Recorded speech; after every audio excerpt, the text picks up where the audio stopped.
Sorry I'm late, buddy. I gotta finish this. I'm on hold with the insurance company. Blood-sucking sons of... Oh, hello! No. I'm here. It's approved. Oh, great. So just to clarify, will she be able to pick up her prescription tonight? Or do you have some more processing that you need to do? Oh, good. Hey, would it be possible to get your direct number just in case, we need to follow up? Oh, okay. Thank you. That's very kind. Okay, yeah, just hold on. Okay, I'm ready. Oh, God, son of a... no, sorry, my pen just... Okay, I'm ready. Yeah, it's 614-891-5757. And the name is Shailene, yes? Okay. Thank you, Shailene. And Autumn and her mom, they thank you too. Okay, bye now. Sorry about that. Can you hold on just a second? I got to get this over to the office right away. Roberta, yeah, I got that inhaler thing figured out for Autumn Willis. Yeah, get that over to her mom ASAP. I know that she is anxious to get it, and take down this number just in case they need to follow up.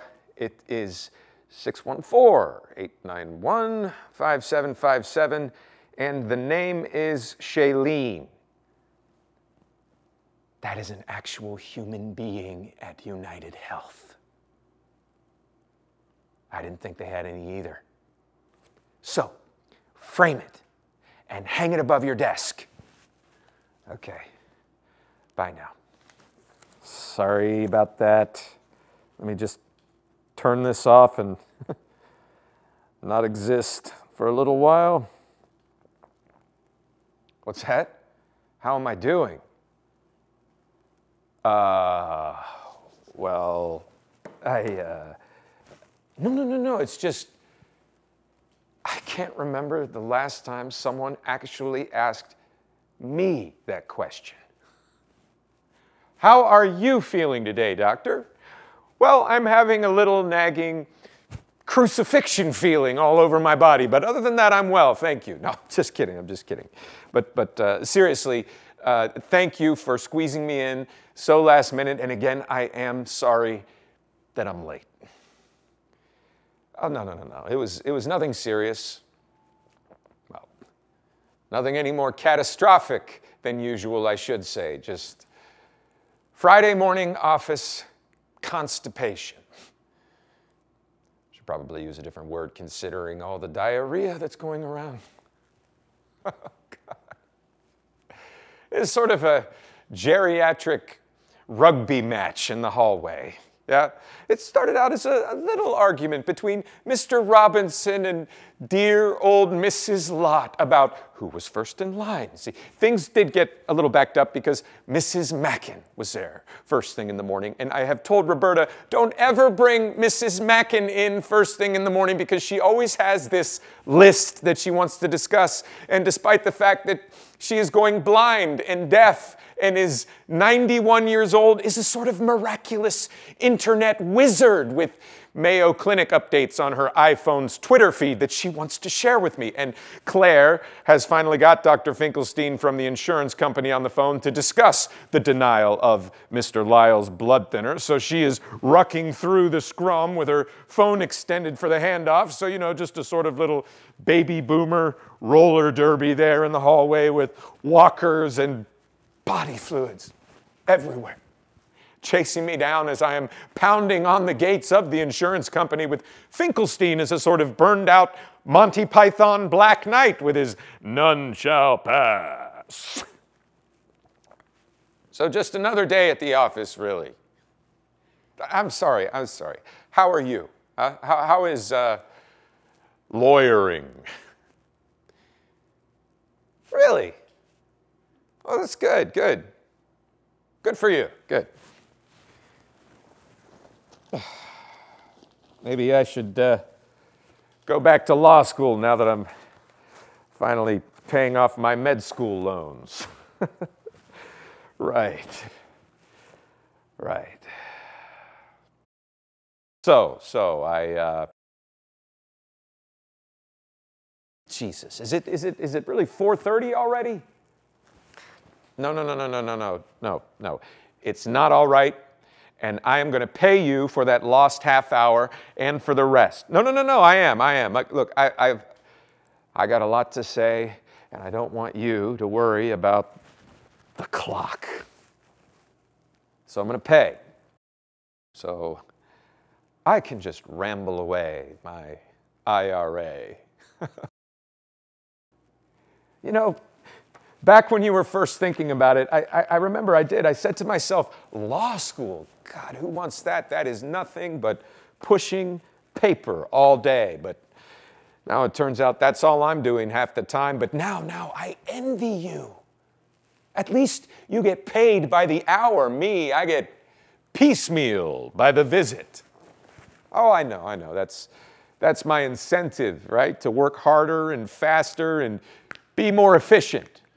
Sure, all of that free market hocus pocus works great for the butcher and the baker and the smartphone maker. Gets us more pork chops and bread and iPhones for cheap.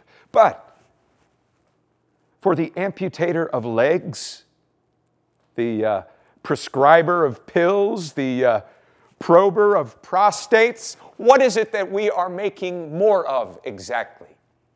Health? More hands on our privates, that's for sure. I mean, no. Think about it from my perspective just for a moment, yeah? Imagine that you come to me for a visit. Yeah, you got a problem, you want to tell me about it so that we can get to the root of it together. But now imagine that no matter how long you blab on, that I am going to get, say, $30 when the pie is all sliced up. I mean, you can imagine what might be passing through my head, even though, God, I don't want that thought to get in there. Get you out the door as quick as possible, in and out, around the clock. Tick-tock. Tick-tock. So all of that is just to say that I am happy to pay you, to be happy, to listen to me. Well, thank you. I need your advice about some things. Legal advice. And personal, I suppose. They kind of come together on this. And even though it has been too long, you know me as well as anyone anymore. God, you look great. Oh yeah, well, thank you. But I mean it, you do. You look great. Well, it's not a diagnosis or anything, just as a friend, not as a physician, so please don't turn around and sue me if it turns out you got polyps up in your pipes, Paul. But I mean it, no, you're doing great here, yeah? Is that your Jaguar out front? Oh, man. And look at the view. I didn't realize you're this close to the reservoir. Oh, look at all the ducks migrating away. Better get out before the cold comes, boys. That's some good advice, maybe. Down to their timeshares in Florida. It's nice to know that no matter how crazy life gets, the reservoir stays the same. Except down where the old guy was always feeding the ducks, they put up a big sign that says, "Don't feed the ducks." It must be some code, you know? Health, safety, animal control, some other legal crap. Well, you know better than me. Thou shalt not feed the goddamn ducks. No, it turns out that they're right. You see, Wonder Bread, that makes a duck fat and unable to fly. So, you see, often when we try to help, we just end up hurting things, like those ducks. Welcome to the doctor's dilemma. Yeah, love thy neighbor, that's not so easy. Do no harm. That's hard enough. Listen to me. I drove by the church on the way here, so now I am pontificating. Actually, I stopped by there a couple weeks ago after work. You know, they used to leave the old chapel open 24/7, but now it's all locked up. You ever go back? Early Christmas Eve, that's when we go to. I haven't seen you there. Oh, yes. I suppose there is an early Christmas Eve. I miss it. Yeah. Youth group, church camp, just sitting around a fire, singing songs, holding hands with a variety of girls. God. That's funny. It is. Well, I guess it's kind of sad when you think about it, right? Preaching all of that forgiveness of sins and all that to a 14-year-old, hadn't even had the opportunity to do any proper sinning. And then, you know, by the time that you've got something, could maybe use a little, can't quite conjure it up anymore. But hey, that's what lawyers are for, I suppose, to argue our innocence when we're too old for grace. Now, listen to me, I'm really rambling. All right.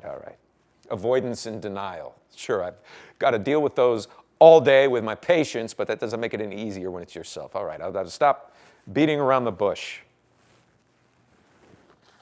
My first piece of business. So I have this little, God, it's embarrassing to say it, and it's nothing, right? The lawyer representing the ER down in Florida, he says that it is nothing.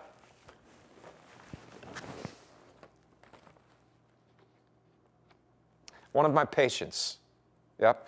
I hardly even call him that. He never follows up on his appointments. Anyway, I did. I prescribed him something for his blood pressure, yeah? So he's down in his timeshare. He passes out at the beach. He ends up in the ER with an erratic heartbeat. So cardiology down there, they put him on an antiarrhythmic that does not mix with his blood pressure meds. So why would they do that? Well, they didn't get his records, right? Of course, they are going to blame that on us, but Roberta and Claire, they say that no one called. Of course, they have to deal with 1,000 faxes a month, so who knows? Anyway, here's what I make out from the ER lawyer's notes. The brand name of his blood pressure drug is Ecidrix. Yes? So they ask him what he takes. He's a little bit dyslexic. So he says, Excedra. Yeah? So the resident's like, Excedrin? Yes, Excedrin. For what? For my blood. So the resident thinks he takes an aspirin a day as a blood thinner, something like that. I mean, you see how it happens. Yes, someone was sloppy, but you can see, right? Of course, none of this would happen if we just had a goddamned universal medical record, but no, we need to protect our patients' privacy, even when it kills them. Anyway. A couple weeks later, he is back in the ER with 30 beats a minute. This time his wife is there with his Ecidrix.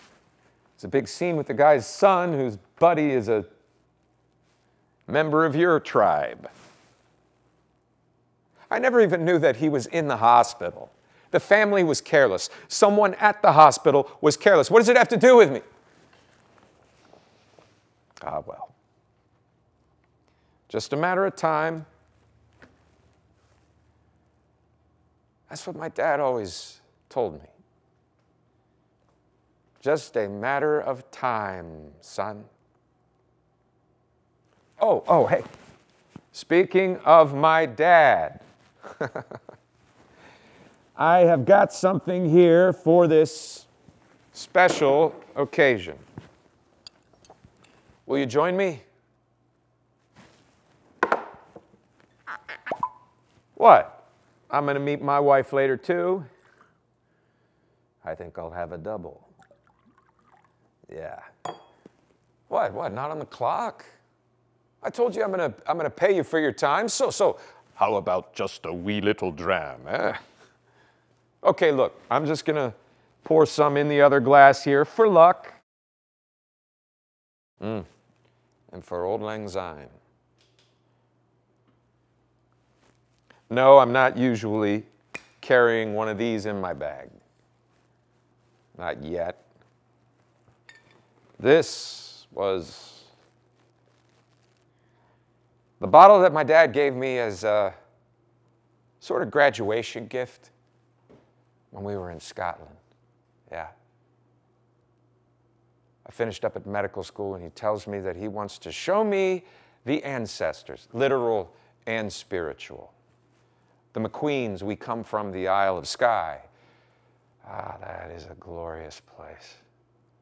Anyway, we get over to Edinburgh, and he tells me this is where it all began. Yeah, modern medicine, that's what he's talking about, but, you know, also modern economics, modern thought, all of it in this one wee little nation.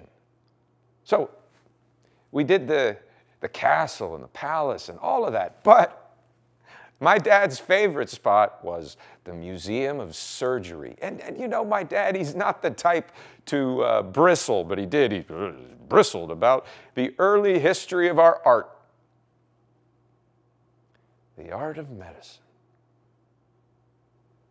He still calls it that.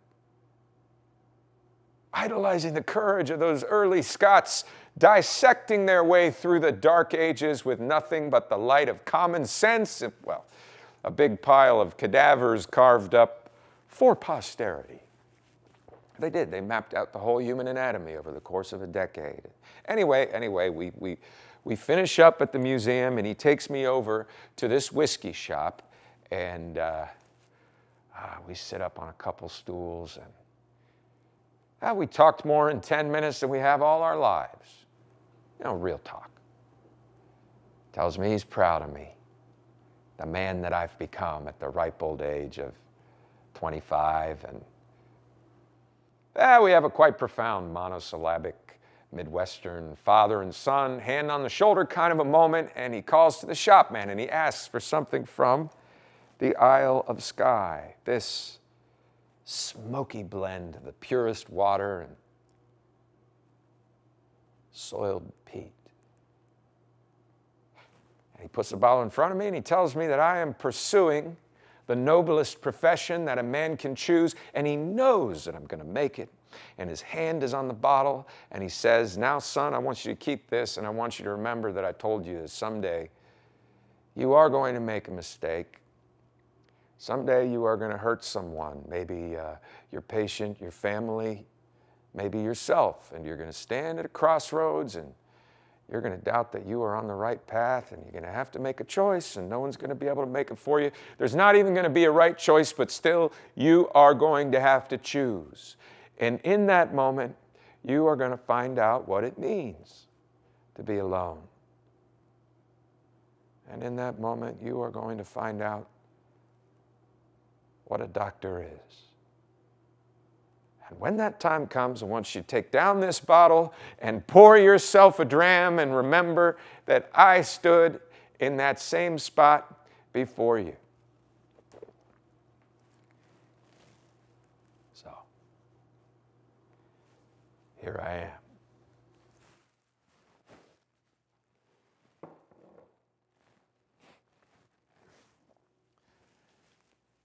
Here's to my dad, huh? To the good doctor. The good doctor.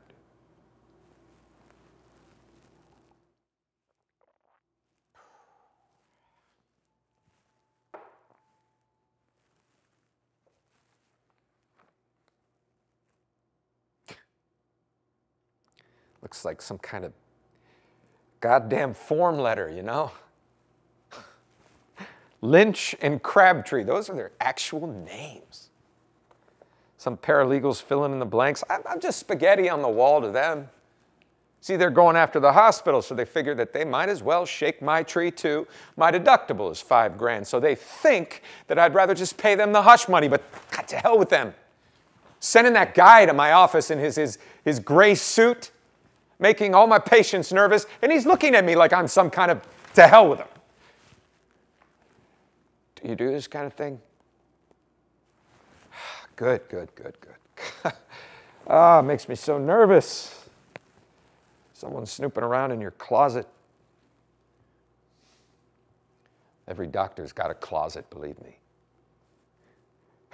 Does wonders for my atrial fibrillation. And this is, I mean, compared to something, you know, I mean, something really, this is, it's no big deal. It's no big deal. I don't know why it's got me so. If you work for the hospital, they take care of this kind of thing. Oh, yeah. The hospital's got a whole army of lawyers. Which brings me to my second piece of business. I have an offer from the hospital to sell my practice. Just be an employee. Stop fighting everything. Oh, it's a huge decision, and I haven't told anyone, so please. I think Kate will be pleased. Stability, benefits, regular hours. But my dad is not going to understand. I mean, he built our practice. All of those years of trust just. Maybe I should just wait until he. Oh, no. He's doing fine. He's in assisted living since he fell. It's a great place. It's over on Sawmill. It's like summer camp all year round, but without Jesus, believe me, you would not believe the late blooms of chlamydia going on over there. That's not really his scene. I thought about bringing him home, but it would just be him with Kate and the kids. That's a lot to ask of everyone, and he'd feel like he was imposing. Well, so would she. I don't know what he would feel.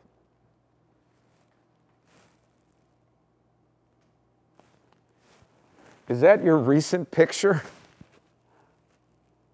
No, it's just, you all look so goddamn happy.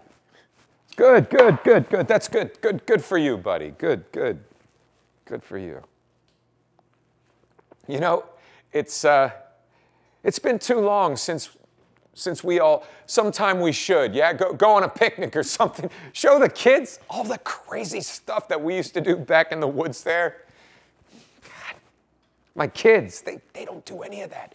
No. She has got them more regimented than me. They've got their piano lessons and their Mandarin lessons and lacrosse and yoga for kids, $20 a pop, and robot camp.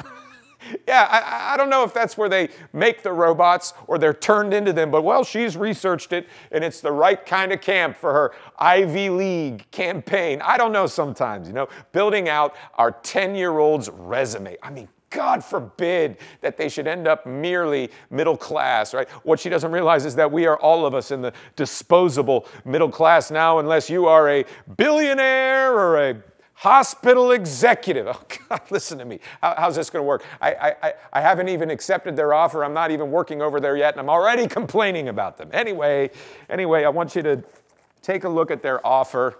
All right, it's I don't have any illusions that this is going to solve everything, but man, I have got to try to do something about all of this.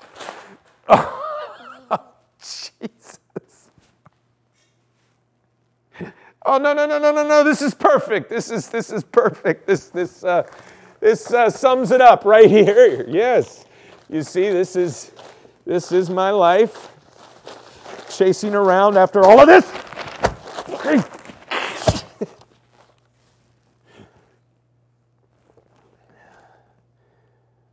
Oh no, I'm fine. Yeah, I'm fine. I'm fine. What do you mean, am I sure? Yes, I am sure. Would you stop asking me that, huh? It's patronizing, all right? I mean, yeah, maybe I wish that my life were a little more perfect like yours, but I'm fucking fine, man. Jesus. I'm sorry. You're my friend. Oh, God. You hear about this kind of thing happening to a doctor. You talk about it in your third year. Burnout. But that's not me. That's not me. I'm not one of those. I got my dad's example. He never lost his... Yeah, well, things aren't the way that they were for him. I mean, look, don't get me wrong. I'm not some kind of depressive or something. Yes, Bill. Yes, this is really happening to you. Sometimes on a 25 patient day, I do. I sit at my desk and I eat my 8-minute lunch and I look at that pile of forms and folders and reports, the mountain of refills and labs to be checked for side effects. I got one hand on hold with WellPoint and the other is emailing my wife an affidavit about why I am not more present in our marriage. And yes, in the middle of all this crap, I see my open window and we are up there on the 5th floor. And it is not that I want to harm myself. It's just that all of this shit will just disappear if I just climb out.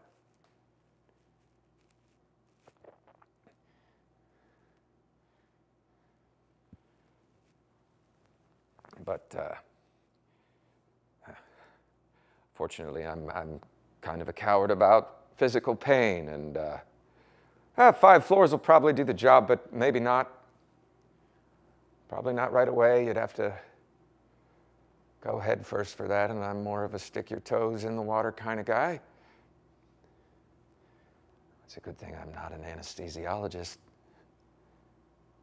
They know how to make an easy exit. Anyway, no, it's not me. It's not me. And the thought passes, and I sit up, and I take the test, and I beat it, mostly.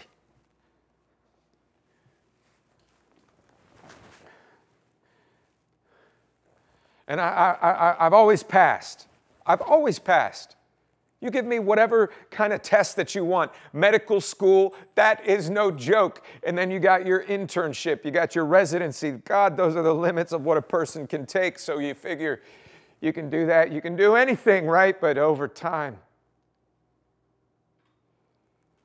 I guess that last week was just the final. The final. There was nothing special about the day, really. A guy named Ralph, taking care of his family for 10 years. His wife was diagnosed a little while back, and I did. I referred them to the best oncologists that I know. I checked in, it's never as much, there's just no time. Anyway, she had really bad complications, some last-minute procedure. They get stuck with a $75,000 bill out of network. Their savings are wiped out. They're just trying to stay in their home while she's fighting for her life, and all that I can do is just watch. Just watch them drown. And that is not why I went to medical school.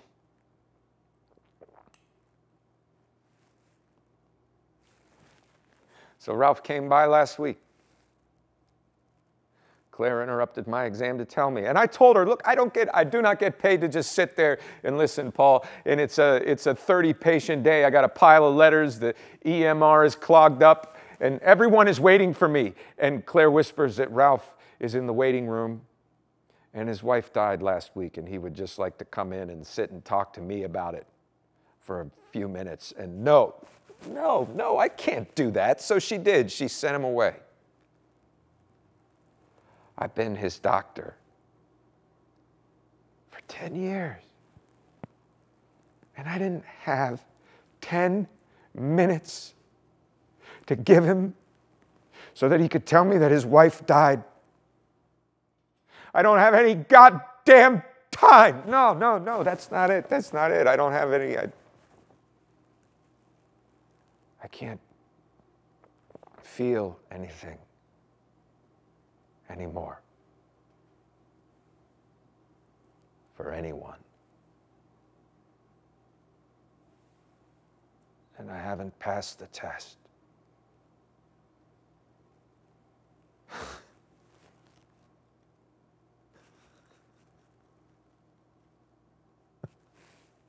Oh, God. Oh, jeez. Palpitations. Left atrium's flopping around like a fish again. Nobody knows what causes it, really. Too much caffeine or booze or alienation. Oh, no, no, no, no, no. It's not serious. It's good. It's good. I mean, hey, if I can feel it, I guess that's means that it's still in there somewhere. There we go. Back to normal.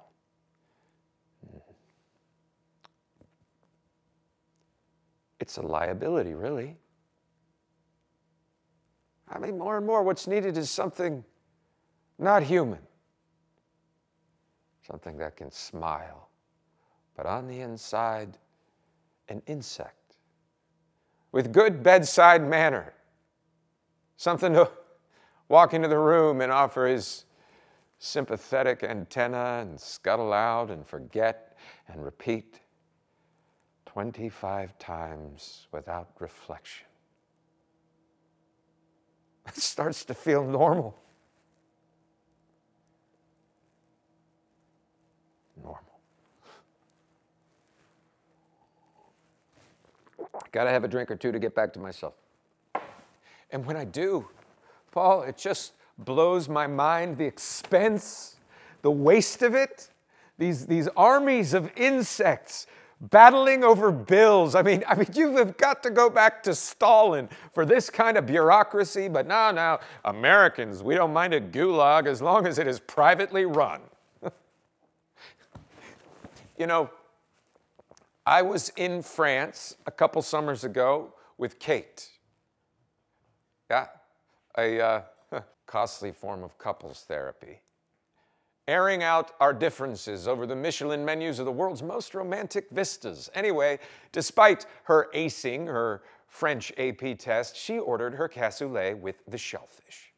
We end up outside of a doctor's office in Normandy, right? So I open the door, I walk in, and there is nothing there but a couple of chairs and a man sitting behind a desk. Is the doctor in? That's what I thought I said. The look on his face tells me that I might have farted instead.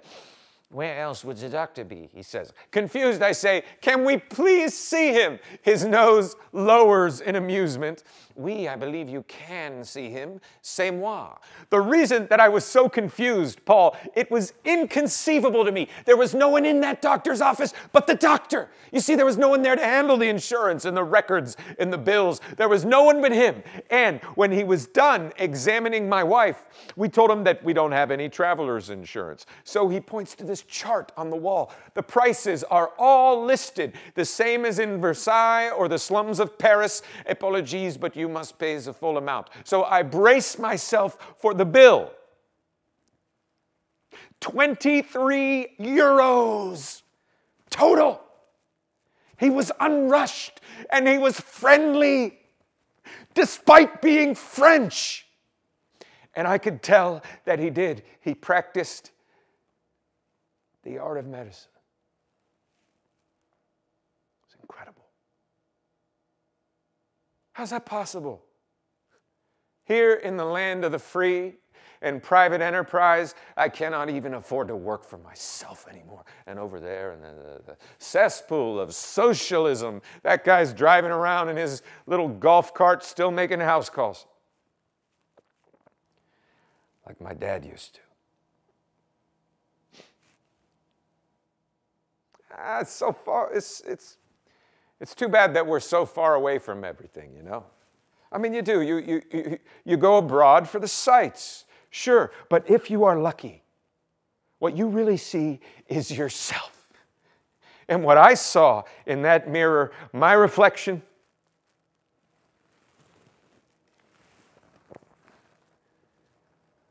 was an overqualified Post-it note attendant. Like this one I took care of on the way over. And this is nothing special. This is just the example from today.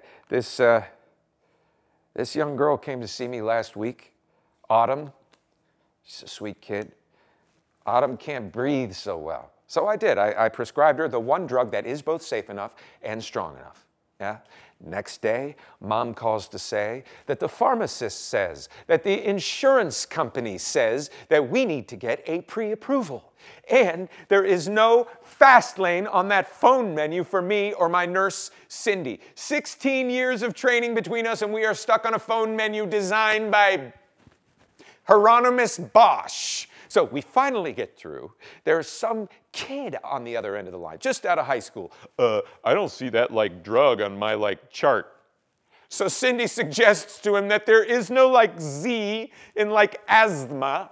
So she's put on hold for 15 minutes to speak to, oh my God, one of the creatures that they have over there, some burned out MD who has gone over to the dark side. Anyway, at the end of this superfluous ritual, the week of me paying Cindy to wait on hold, and then me on hold in the car, they approved the drug, right? Yeah, we won the battle. Hey. But no, because this is a war of attrition, my friend, and they did. They taught me a lesson. If I want it, I have got to want it really bad because, they're going to make it hard for me every step of the way, and sometime I am not going to step up to the plate, not because it's not medically necessary, but because I'm just too goddamn exhausted to deal with it. Yeah. Or maybe someone does forget to return a call. I wonder how many people die every year because a Post-it note falls through the cracks of a cubicle. And you know who pays for all this? Back and forth, wrestling over the bills. You do. And Cindy's got more important things to do, like medicine, for example, and I can't afford to hire another nurse. So I get the Bluetooth hooked up in my Lexus to help out with these pre-approval calls to and from work, 45 minutes a day, on hold mostly, cultivating my appreciation for the musical stylings of Kenny G and Yanni. But tomorrow, Autumn is going to be able to breathe easier. And she's a great kid. She is a sweet kid. She's always riding around on her little scooter in the parking lot when she can breathe. If we just give her the right treatment, she's going to go out and conquer the world, I tell you. So that's why you do it. That's what gets you up in the morning. A kid comes to you like that, open and vulnerable. Their life is in your hands, and for a few moments you do. You have the privilege to be of real service to another human being, and it's a special kind of intimacy that you don't get anywhere else. So you do. You do it for the kids. They still trust you. They look up to you. Not their parents. Oh, no. The adults. More and more, they're just like me to give me the fisheye, like I am some kind of crook or a swindler. Or worse, the customer's always right kind of an attitude. Or I get a letter from Mr. DeVoe. Lived up the street from me as a kid. Oh, you remember, we went over to his pool in the summertime, right? Well, now, Mr. DeVoe, he is outraged at me, charging $125 for 15 minutes. He tells me that my dad would be ashamed of me. And you know what Medicare actually pays me to take care of Mr. DeVoe and his 5 chronic conditions?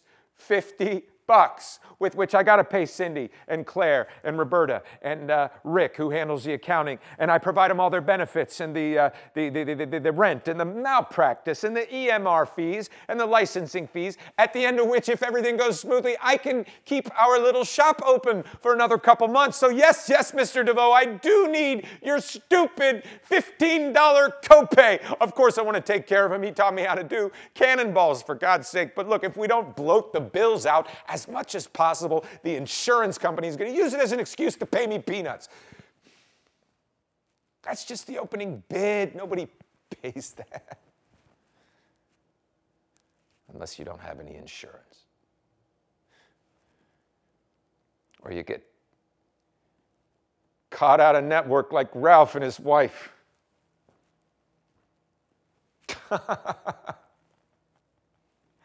I am a lousy businessman, Paul. I never wanted to deal with any of that. Makes me so tense. So I was the first one to sign up for the computers.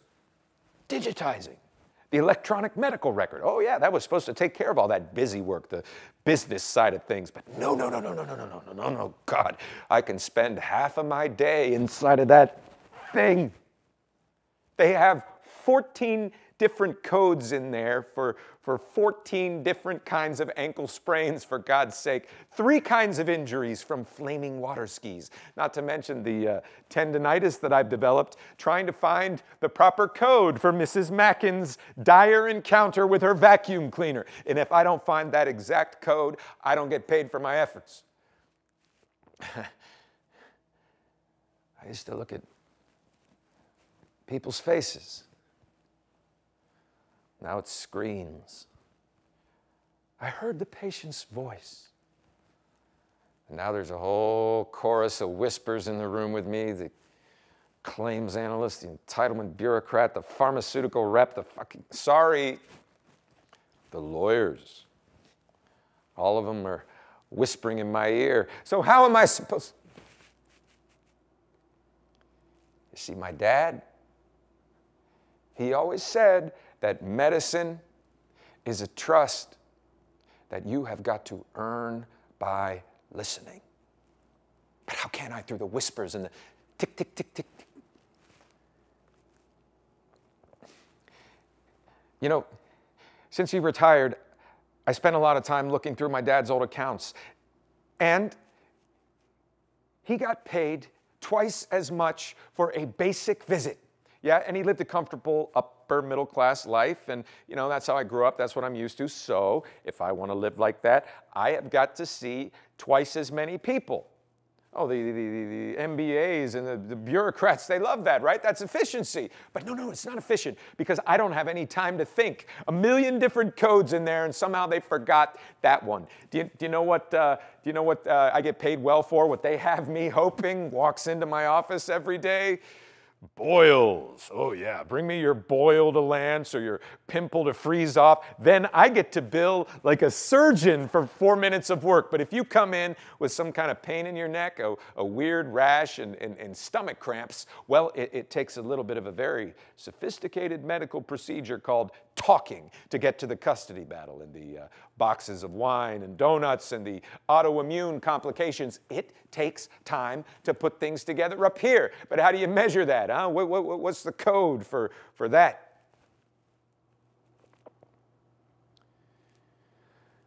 There are some values that can't be measured. That when you measure them, you distort them. And all that measuring, that doesn't make me a better doctor. It just means more paperwork, which means more overhead, which means more patients, which means less time, which means... Yeah. Maybe someone might fall through the cracks. And I'm the one that's got to live with that when, God forbid, something should happen. And Yeah, I don't want to get any more of these letters from you guys. So now if anyone complicated comes in at all, I don't have any time to think about it. I just got to punt them out to the specialists for their merry-go-round of EKGs and CTs and MRIs. Oh, yes, all of the various ATMs of the hospitals and the large physician groups. And all this while, I have got a flood of people coming in with this nasty, chronic stuff, most of which is preventable. And I know if I just had the time to know them, not just their parts, but who they are, I could.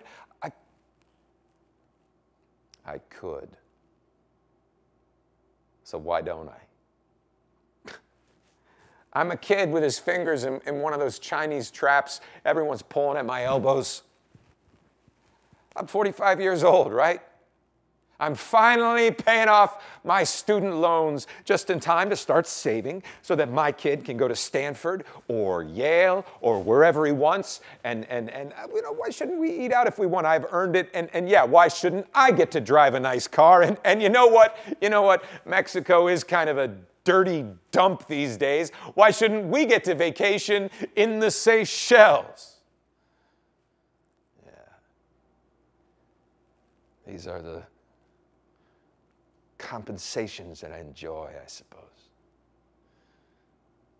Denied the possibility of integrity.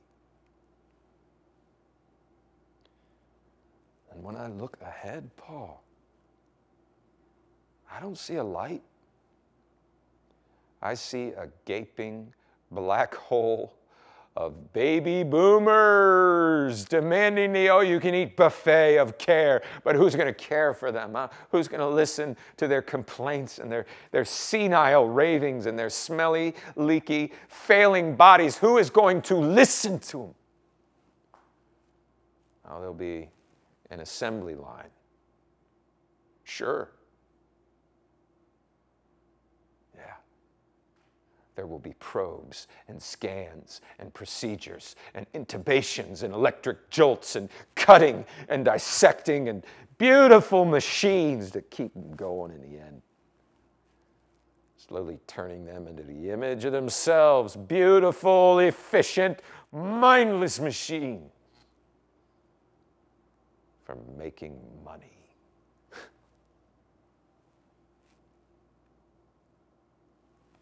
Listen to me. How did I get this way? I used to be so... I'm ashamed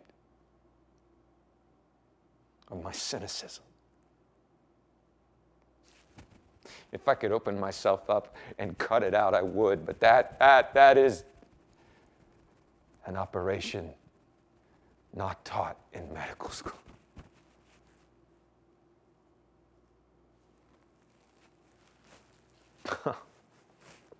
Dad, is this what you came to? Well, he never had to deal with any of this. Chasing after a copay. He could do it for whatever he wanted. He could do it for a carton of eggs. Yes, a carton of eggs. If he wanted. It was, must have been December. Yeah, and we had that great sledding hill. You remember, and my brother was teaching me to go down standing up, and we were having a great time, insulated from the cold in our snowsuits and innocence. Anyway, Dad's horn goes, and we turn, and we see him coming down the lane in his Dodge K-car. And he always made it a point to drive the cheapest, most nondescript car that he could find just to get from point A to point B. If people saw him in a Cadillac, they'd think he was in it for the money. That might ruin their trust in him. That was his thinking. Anyway, he honks the horn. We run up the hill. He pops the trunk, and in the back there are 10 or 11 dozen eggs, all stacked up in these open cardboard crates like some strange treasure in a picture book. And I'm thinking, my God, someone gave my dad all of this just for his time. Carefully says, and we do, we load up our arms cradling these eggs, and Mom's at the stoop as we come up. And where'd all those come from, she says. Mr. Auburn, he says. What for? Mrs. Auburn. Oh, is she all right? She's fine now. She had a little bit of a scare. Oh, well, what was it? And then he winked at me and he said, like he always would, well, that is between her and her doctor, dear. And my brother, he cracked the eggs, right? And I got to beat them, and we did. We made this whole mountain of these custard creams, which we took to the homerooms and the office and all of the Sunday school classes. And Mrs. Auburn, she came by after Sunday school, and I always thought she was just this mean old lady. She always had this scowl. But on that morning, she put her hand on my arm, and she handed me this beautiful knitted pot holder that she made. This is for your mother, she said. And when she turned to go, well, she still had the scowl, but her eyes were smiling. And I knew that it was because of my dad, and I knew that I wanted to do that too. And there was this reciprocity.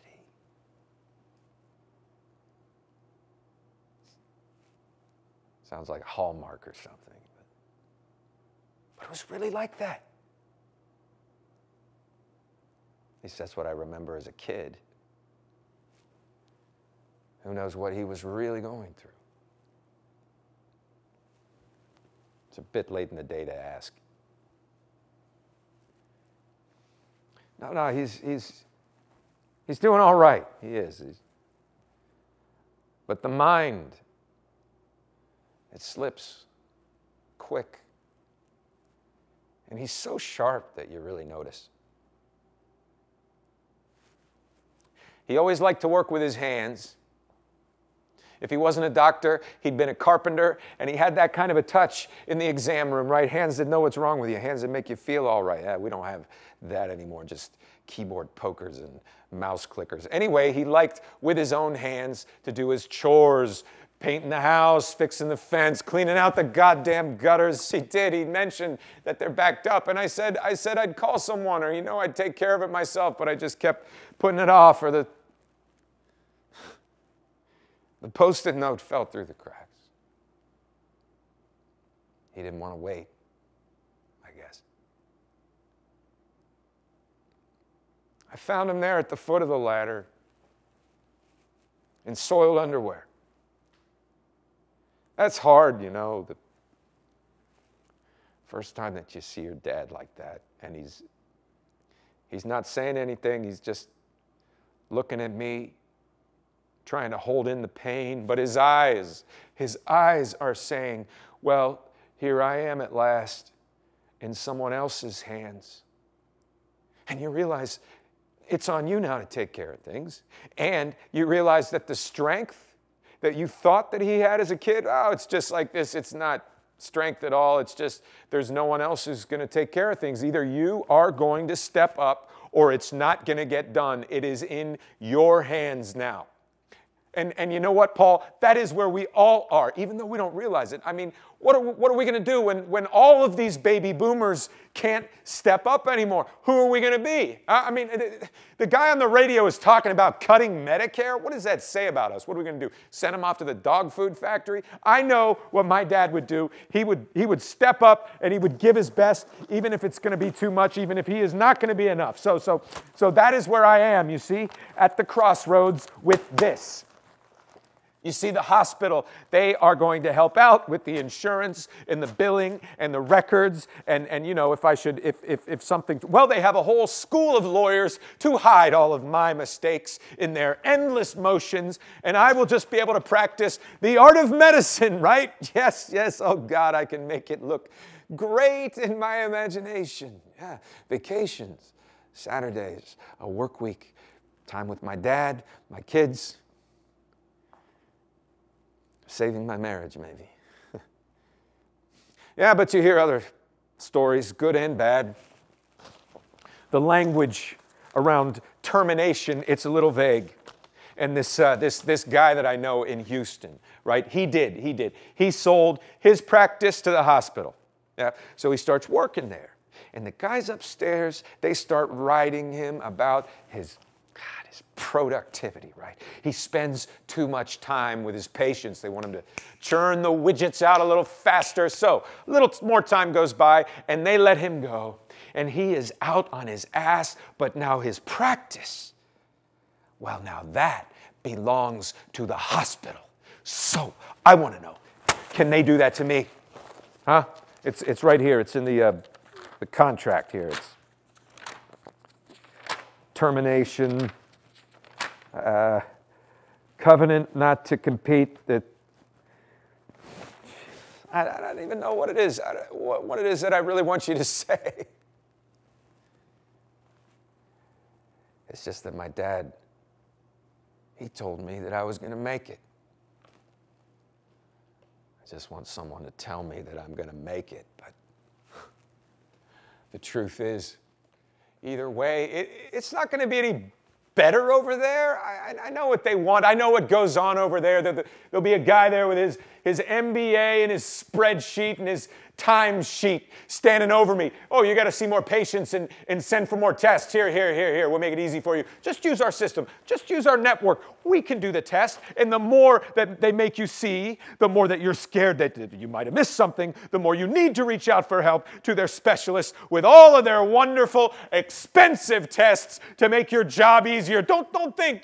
Just check the box. Stop trying to understand. It's bigger than you are. You got a team now. We got your back. Just your name, just your signature for the drug, the test, the operation. Come on. Help get the bodies up on the conveyor belt for the merry-go-round. No. I am not going to do that. I am not going to be their pimp. I'm going to fight to the end for my practice. I've just got to figure out a better model, a better process to deal with the insurance and the records and the meaningless, useless tests and the horrible, awful clock. Yes.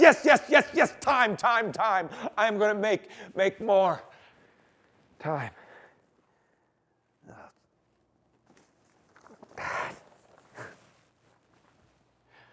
But first, I got to deal with all of you guys. This phony lawsuit. Just a bunch of bullshit. Reaching into my pocket.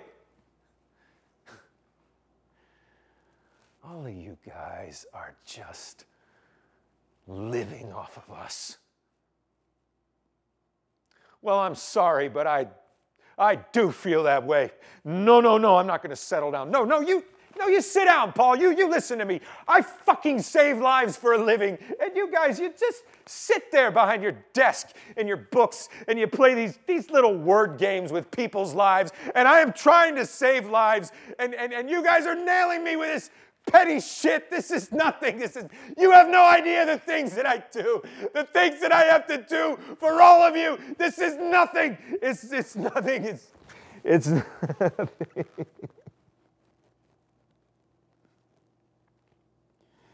So why am I waking up in the middle of the night if it's nothing? I can't fight this. It's on my hands. Not this, something else. Something that no one knows about but me. God, forgive me. Oh, God, forgive me.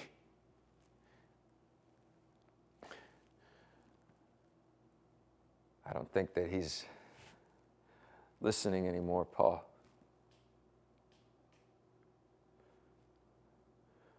So will you?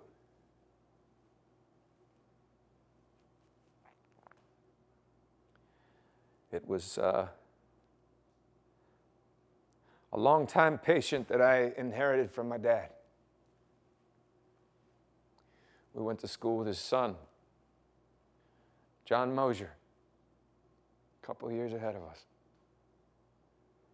Anyway, Mr. Mosier, he came in for his annual, and I don't remember the details.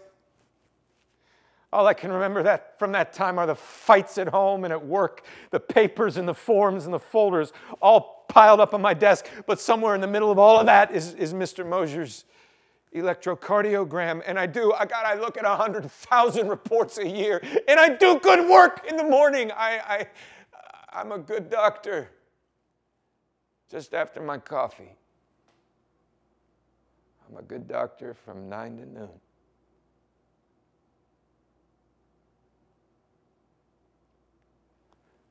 So 6 months later, John calls to say that his dad is in the ICU with anoxic brain damage from cardiac arrest. And I look through his folder to see if there's anything that will help the hospital. And then I see the EKG, the flailing lines of his heart are screaming out for help. And then I see the word normal, and underneath is my name, my signature.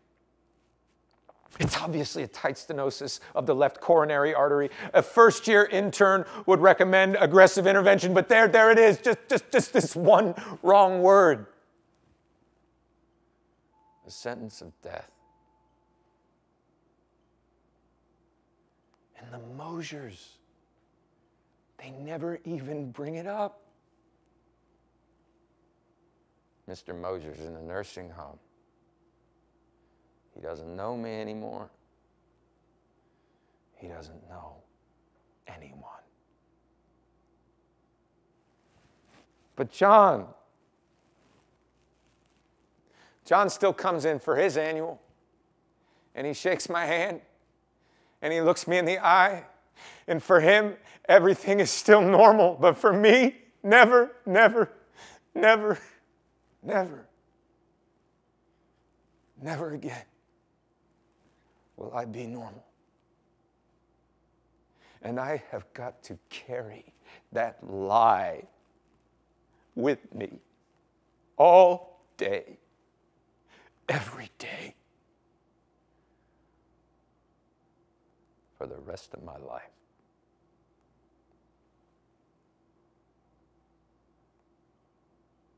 So, what do you advise, Paul? Legally. How can I fight this one? What? Supposed to proclaim my innocence? I mean, what would my dad think of the care that I gave to John's dad? I just hope that my dad's doctor gives better care than me.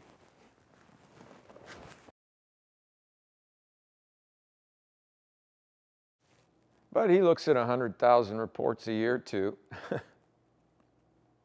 Just a matter of time before he wins the lottery, too.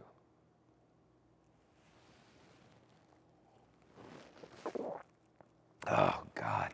I'm sick with it. Bad medicine. You think it's me, but I'm just a canary in a coal mine. All of us get a D in the end. But no. It's not a test. It's just a machine. And my taking the test is the fuel that it runs on. My wanting to help people is the fuel for this mindless machine. And when it breaks down, I'm the one that, no. See, there I go again. Avoidance and denial. That's not going to help. Because it was me at the end of the day. It was me.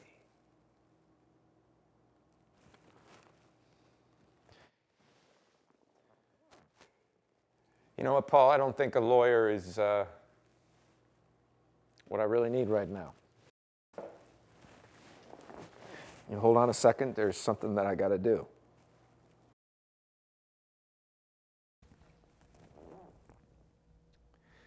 Roberta, could you get me John Mosier's number, please?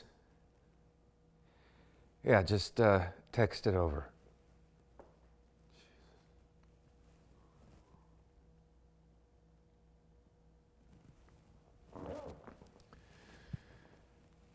Yes, John Mosier, please.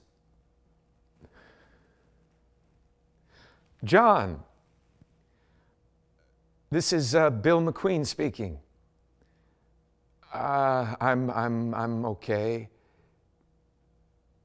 I was wondering if you had any time tomorrow. It's about your dad.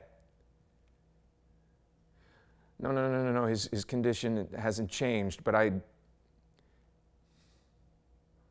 need to share with you about some mistakes that were made while he was under my care.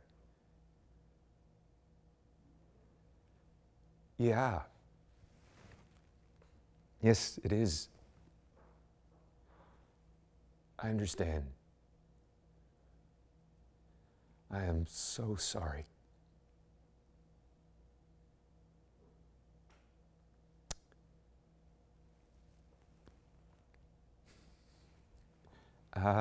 My schedule's open. 3 o'clock.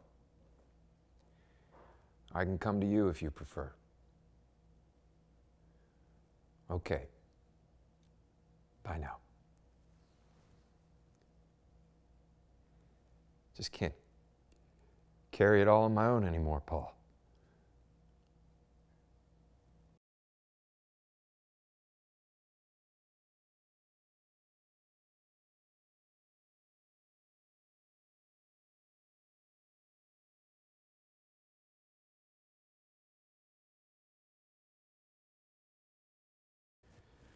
Hello, yes, this is William McQueen's son speaking. Could you put me through to his room, please? Hey, Dad, it's Billy. I'm okay. I was wondering if you might stand a visitor tonight. Well, do you remember that bottle that you gave me when we were in Scotland? You do. I finally had to open it up tonight.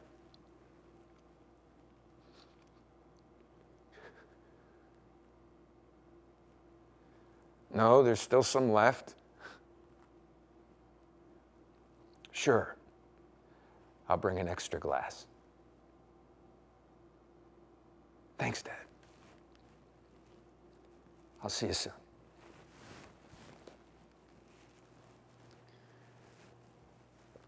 Well, I guess that we went over the hour, huh? How much is that worth? Let's call it 2. 2 hours with my friend who knows me. Priceless. Oh, God, I'm not sure what to do with all this. I think I will come back next week if you'll see me.